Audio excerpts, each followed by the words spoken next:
She fixed his car for free. Weeks later, a Ford pickup arrived at her garage. Crushed Garage. Welcome to Tales by Orion. Let's uncover what really happened. The town of Havenwood was a place defined by its edges.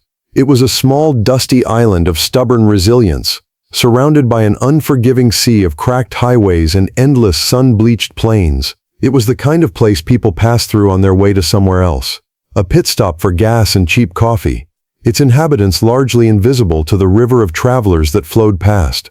And at the very edge of this edge-of-the-world town was a garage. Clara's automotive was less a business and more a landmark. Its hand-painted sign faded by decades of relentless sun. Its 2 service bays a cavern of organized chaos. The air inside was a potent cocktail of gasoline, old coffee, and hard work, a scent that clung to its owner like a second skin. Clara was a woman who seemed to have been forged from the same West Texas steel as the vintage cars she so lovingly resurrected. She was in her late 30s, her hands permanently stained with grease, her hair perpetually tied back in a practical, no-nonsense ponytail. She had inherited the garage, and the mountain of debt that came with it, from her father, a man who had taught her everything she knew about engines, and even more about integrity. Clara was a master mechanic, a veritable artist with a wrench and a timing light. She could diagnose a failing transmission by its sound, could coax life back into an engine that other mechanics had pronounced dead. But her real genius was not just in fixing cars, it was in fixing people's problems. She ran her business on a currency that had long since been abandoned by the outside world: trust. She never overcharged, often undercharged, and more than once had fixed a single mother's car for the price of a homemade pie. Her ledger was a testament to her compassion, a chaotic collection of IOUs and promises to pay when the crops come in. She was the town's mechanical heart, the quiet, steady engine that kept Havenwood running. But the world was changing. The new highway bypass, a sleek modern artery of commerce, was slowly siphoning the lifeblood from the old road. The stream of travelers had dwindled to a trickle. The dust was settling, and Clara, for all her strength and skill, was struggling to keep the lights on, a quiet desperation settling over her like the ever-present West Texas dust. The storm rolled in without warning, a furious biblical deluge that turned the dusty plains into a sea of mud. It was the kind of storm that made the world feel small and fragile. And out of that storm, sputtering and coughing its last defiant breaths, a vehicle limped into Clara's garage. It was not the usual sputtering pickup truck or family sedan that frequented her bays. It was a high-end, late-model luxury SUV, its sleek black paint obscured by a thick layer of mud, a creature from another world, wounded and seeking refuge. At the wheel was a man who looked as out of place as his vehicle. He wore a suit that probably cost more than Clara's monthly mortgage, its sharp lines now rumpled and damp. His face was a mask of controlled, simmering frustration. This was Marcus Thorne, a man whose life was a meticulously planned itinerary of private jets, boardroom meetings, and 5-star hotels. A storm, a breakdown, a delay. These were not just inconveniences, they were personal affronts, chaotic disruptions to his perfectly ordered universe. He stepped out of the car, his expensive leather shoes sinking into the muddy puddle at the garage entrance, and surveyed the scene with a look of undisguised disdain. He saw a rundown garage, a woman in greasy overalls, and a town that time had clearly forgotten. "I need this fixed," he said, his voice clipped and devoid of any pleasantries. "Now. I have a meeting in Dallas in 3 hours." Clara wiped her hands on a rag, her gaze calm and steady. She didn't react to his tone. She had dealt with men like him before. Men who saw her not as a person, but as a function, a means to an end. "Let's have a look," she said, her voice a low, West Texas drawl. She popped the hood, her expert eyes immediately scanning the complex, plastic-shrouded engine. It took her less than a minute. "Your alternator is shot," she stated. Not as a question, but as a fact. "And it looks like it took your battery with it." Marcus let out an exasperated sigh. "Fine. How much to replace it? And how fast can you do it? I'll pay double for a rush job." He was already pulling out a platinum credit card, a tool he used to solve most of life's problems. Clara looked from his expensive suit to the dying heart of his car. "Well, that's the thing," she said, her tone even. "I've got an alternator that'll fit a Ford F-150. I've got one for a 10-year-old Honda Civic. But this," she gestured to the engine, "is a different beast. I'd have to order the part from Dallas. It'll be here tomorrow morning." Maybe. The look of pure, unadulterated fury on Marcus Thorne's face was something to behold. He was trapped, stranded in a place he considered the middle of nowhere, at the mercy of a small-town mechanic and a busted alternator. His perfectly calibrated world had just ground to a screeching, muddy halt. The rage simmering in Marcus gave way to a cold, pragmatic desperation. "Tomorrow is not an option," he said, his voice a low growl. "There has to be another way. A temporary fix. Anything to get me to Dallas." Clara leaned against the fender of his SUV, crossing her arms. She looked at him, really looked at him, and she saw past the expensive suit and the arrogant demeanor. She saw a man who was terrified of losing control. A man so wrapped up in his own forward momentum that the thought of standing still was a kind of death. She had seen that same look in the eyes of farmers facing a drought, of parents with a sick child. It was the look of pure human helplessness. And Clara, for better or for worse, had a hard time saying no to that look. "There might be something," she said, her voice thoughtful. "It's not a guarantee, and it's not pretty, but it might just get you where you need to go." She walked over to a cluttered workbench, a chaotic landscape of old parts, tools, and half-finished projects. She began to rummage, her hands moving with a practiced, confident knowledge of the terrain. She pulled out an old alternator from a salvaged pickup truck, a can of contact cleaner, and a roll of heavy-duty electrical tape. To Marcus, it looked like a collection of junk.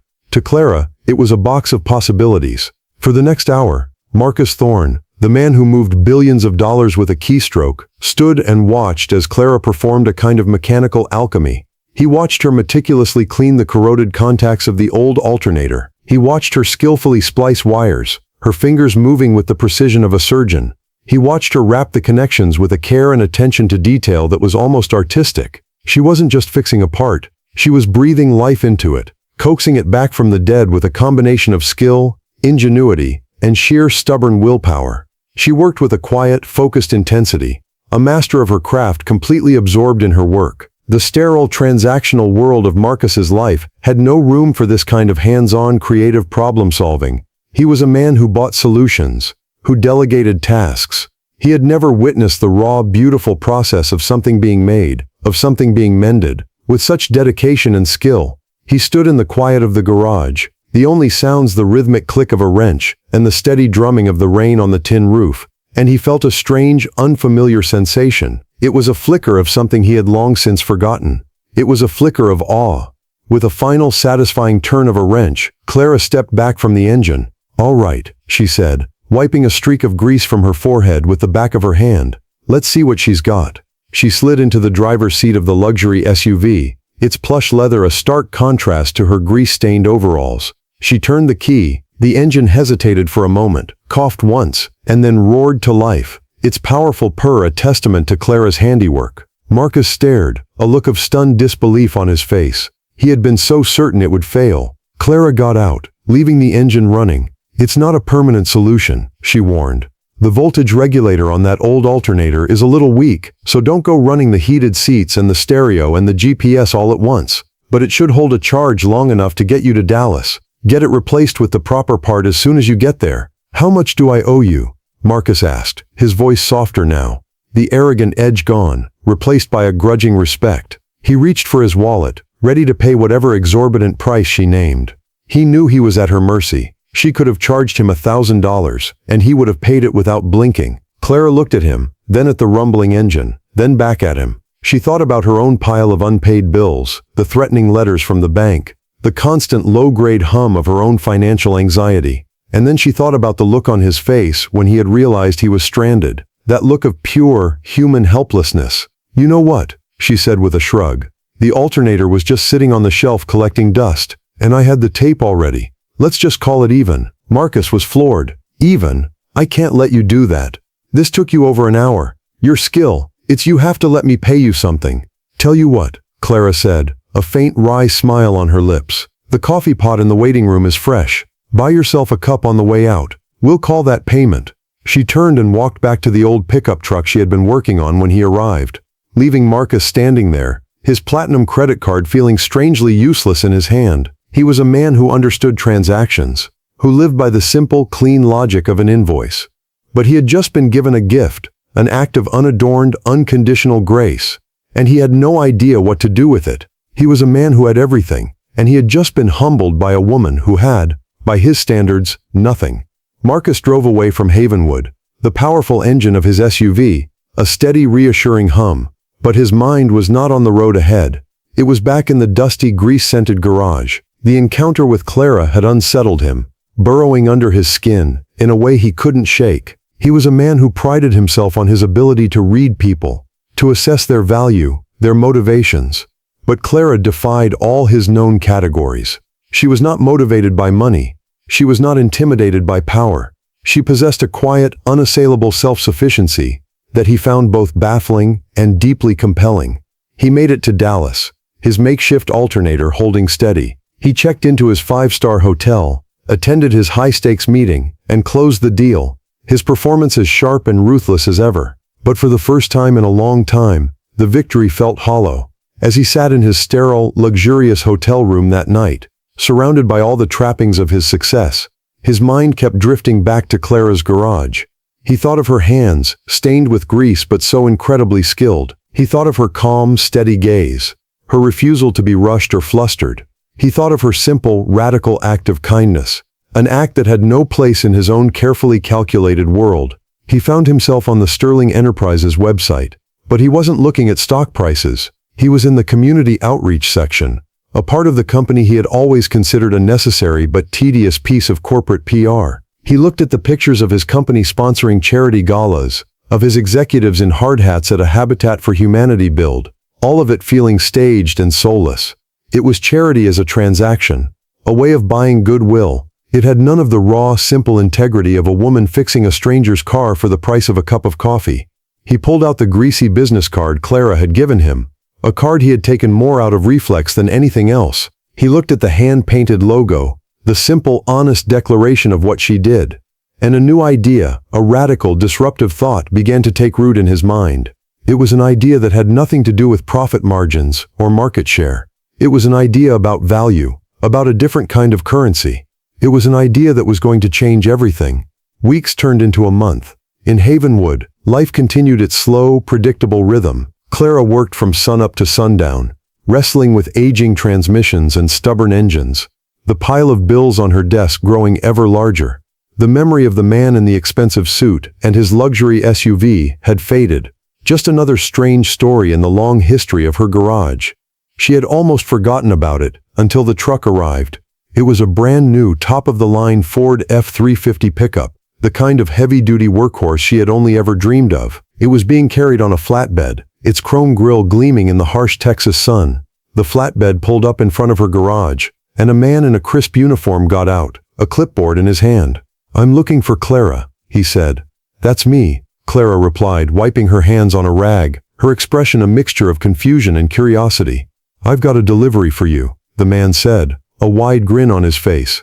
"This beauty is all yours." Clara stared at him, then at the truck, convinced it was some kind of mistake, or a cruel joke. "There must be a mistake," she said, shaking her head. "I didn't order a truck." "No mistake, ma'am," the man said, handing her the clipboard. "It's all paid for, in full. The title's right here. Just need your signature." He handed her an envelope.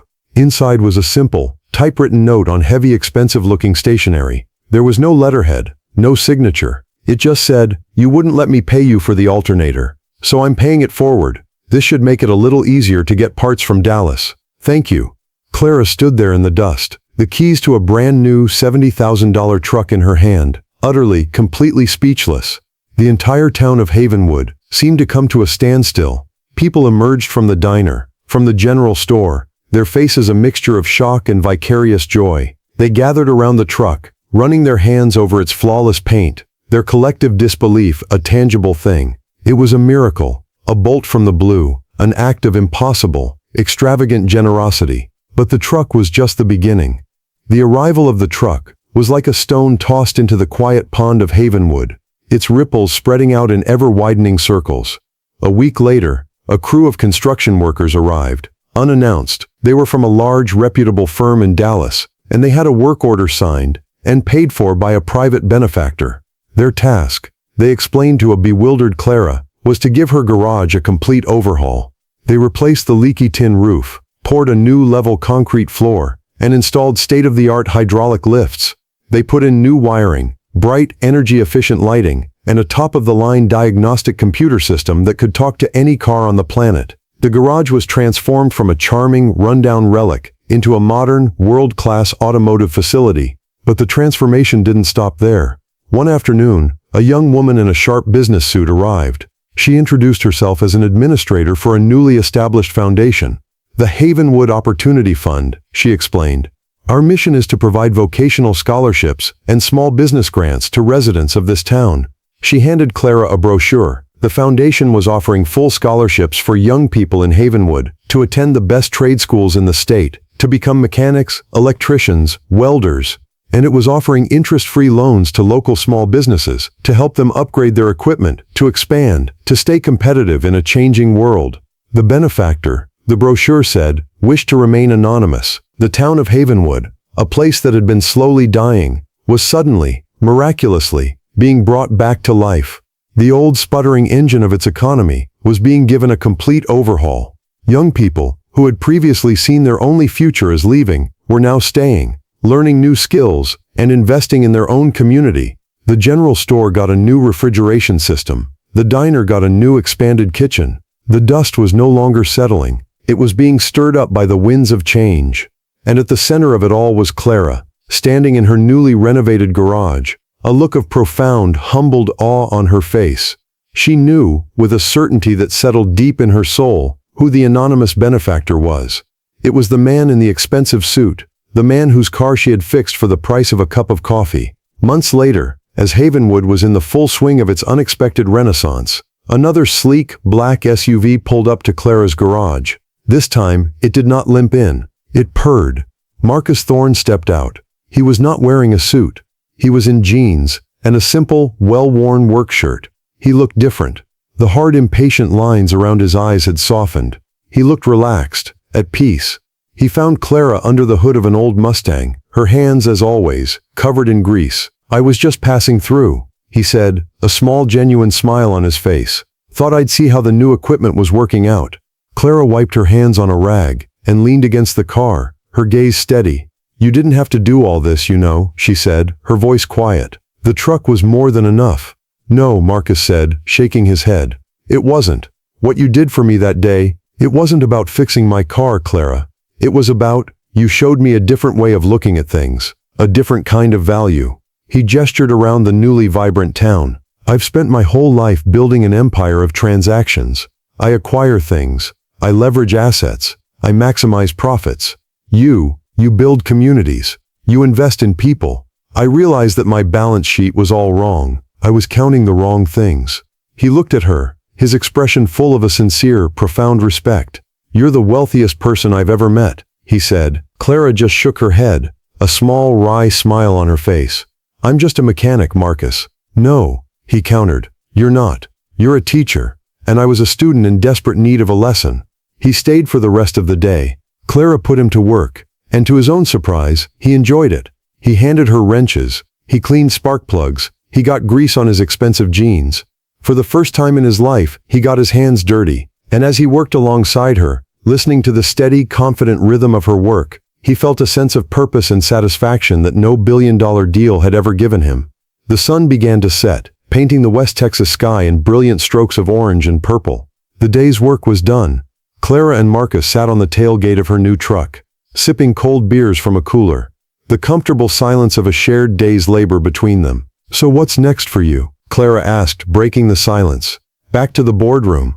Marcus looked out at the horizon, a thoughtful expression on his face. "I'm not sure," he admitted. "Something has shifted.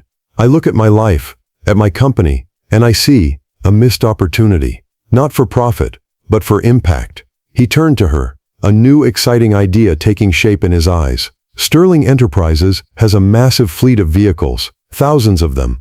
They require constant maintenance. We have our own service depots, but they're inefficient, soulless places." He leaned forward, his voice full of a newfound passion. "What if we reimagine them? What if we turn them into community-based vocational training centers? Places like this. We could partner with local communities, create scholarships, train a new generation of mechanics based on your model, a model of integrity, of skill, of service." He looked at her, his gaze intense. "But I can't do it alone. I need a partner. I need someone who understands the business from the ground up. Someone who understands that you're not just fixing cars, you're building trust. I need you, Clara. It was an audacious, world-changing proposal. He was asking her to leave the only home she had ever known, to step onto a world stage she had never imagined. He was offering her a chance to take her quiet philosophy of kindness and amplify it on a global scale. Clara looked at her garage, at the town she had helped save, and then she looked at this man, this titan of industry, who had been so profoundly changed by a single act of grace. She saw the sincerity in his eyes, the genuine desire to build something meaningful, and she knew that her work in Havenwood was done. It was time to take her brand of magic on the road. This is a story about the profound, often invisible power of integrity. It is about the radical idea that the most valuable currency we possess is not the money in our bank accounts, but the kindness in our hearts. Clara was a woman who lived by a simple, unshakable code of ethics, a code that seemed outdated and inefficient to a world obsessed with the bottom line. But her quiet adherence to that code, her simple refusal to exploit a stranger's misfortune, set in motion a chain of events that did more than just fix a car. It fixed a man, and in doing so, it fixed a town. Marcus Thorne was a man who had it all, but he was spiritually bankrupt. He lived in a world of transactions, where everything and everyone had a price. Clara showed him a different kind of balance sheet, one where the assets were trust, community, and human dignity. She taught him that true wealth is not something you acquire, it is something you build, something you share, something you give away. This story asks us a simple but profound question. What is the real measure of our worth? Is it what we own, or what we contribute? Is it how much we can take, or how much we are willing to give? Clara's life is a testament to the idea that a single act of kindness, a moment of uncalculated generosity, can have a ripple effect that we can never truly measure. It can mend a broken alternator, but it can also mend a broken spirit. It can save a stranded traveler, but it can also save a dying town. Let us all strive to be a little more like Clara. Let us have the courage to choose integrity over opportunity, to choose compassion over profit. Let us get our hands dirty in the service of others, for we never know when the stranger we help on the side of the road might just be the one who helps us find our own way home.